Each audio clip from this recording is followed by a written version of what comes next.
So there I was, with no Armani on Sunday and definitely no Mr. Big, standing in what was left behind. I had no idea nor any game plan on what was next for me. All I knew was that I had to move on, gather up the pieces and parts of myself I wanted to retain.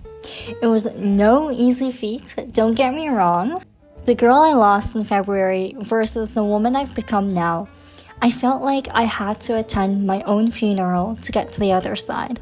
My whole world felt like it was collapsing down on me. Fortunately though, I knew that it was only a matter of time before the grass became greener and my footsteps lighter.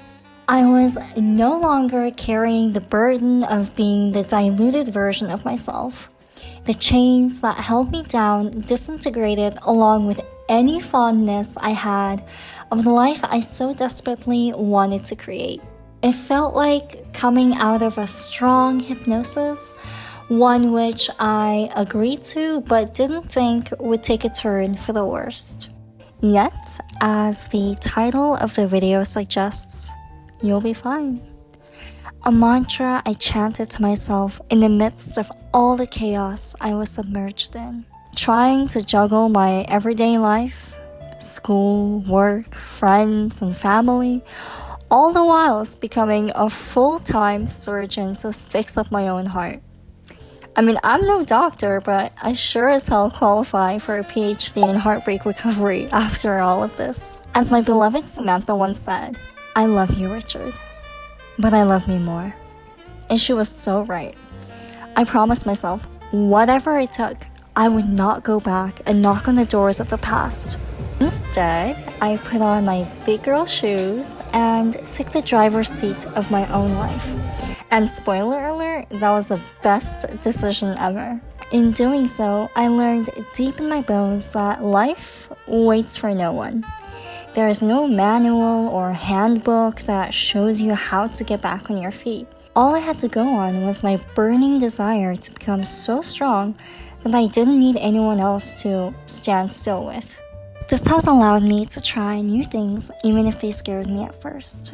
Thanks to that shift in mindset, I've gone on so many adventures by myself, such as going to a live stand-up comedy show for the first time, checking out new neighborhoods, going to music events by myself, meeting new people, and the list goes on.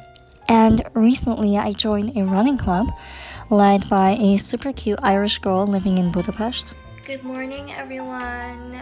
It's currently 6 a.m. Wednesday, and I have to go really soon. At 6:30, I'm running, meeting up with a couple of girls. It's so early in the morning. Meeting up with a couple of girls, and we're all running from Fughamted to Margaret Island, and I'm really excited. I've been wanting to join their running sessions since maybe May, but I haven't had the chance to because my work schedule is so hectic, and today is my day off, so I will be joining them at last. So see you there. Bye. And you know what? The amazing thing is, I noticed that I don't talk myself out of doing things anymore. The rhythm in which my body and feet are moving has shown me new lands and connected me with people I otherwise would not have met had it not been for these circumstances. Speaking of rhythm, I exuberantly discovered that I connect the best with myself through live music. Thanks to my friends in the music scene here, I found myself dancing the summer nights away to drum and bass. Just to be able to witness the city, the people, my talented friends, and the sweet melodies of drum and bass has been better than anything. Even better than my favorite coffee from Cafe Frey. Throughout all of this, if there's one thing that I learned, which now has been ingrained in me, is that embracing the unknown can be so rewarding. Everything that I thought was going to happen didn't. And instead, life presented me with something much more beautiful and fulfilling. As the saying goes, there's no way but up from here. here being rock bottom, and your version of hitting that place will always be different from someone else's version. The incredible thing is being able to dust yourself off and realizing you can get through it with your 3 trusted best friends.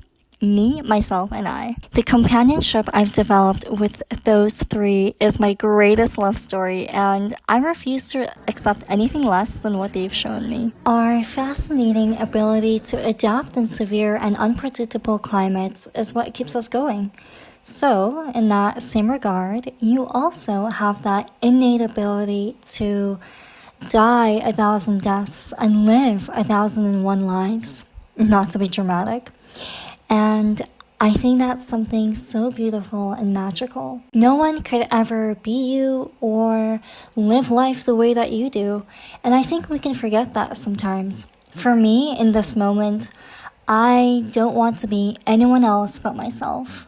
And the promises I've kept have led me to share this video with you. So, if you're seeing this, take it as the biggest sign from the universe that you'll be fine, no matter what. My name is Inara, and this was my visual journal entry piece. Stay tuned for more revelations and Sex and the City quotes. Until next time, take care.